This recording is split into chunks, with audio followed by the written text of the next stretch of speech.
Let us now cross borders a bit, and Eritrea's government has accused the United Nations of launching political propaganda against the country's social and economic progress. This follows the UN release of a shocking report accusing Eritrea of human rights violation on a scale never witnessed before. Asha Mwilu now reports. One of Africa's youngest nations is now at the center of an international controversy concerning its human rights policy. After conducting a year-long investigation, the United Nations released its report on Eritrea, detailing the gross human rights violations. The UN claimed the scale of the violations were unprecedented.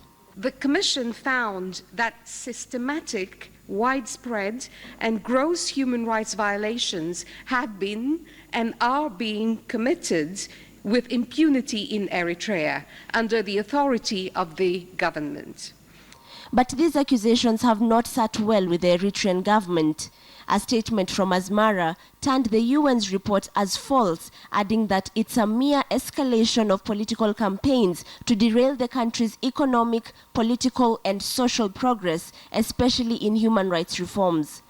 The UN claimed that the violations by the Eritrean government may amount to crimes against humanity, claiming that the state had issued a shoot-to-kill order at its borders.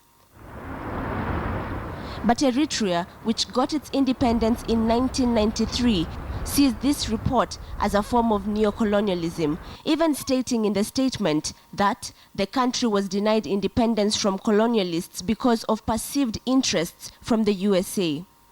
Eritreans are said to account for the second largest group of immigrants crossing the Mediterranean every day into Europe in search of greener pastures. The UN is now advising European countries not to send the Eritrean immigrants back home because of human rights abuses. Every month, 5,000 Eritreans are said to flee the country. But Asmara rubbishes all these accusations as vile slander, and the Eritrean government says it will not stop its resolve to build a dignified and prosperous nation. Asha Mwilu, KTN, Nairobi.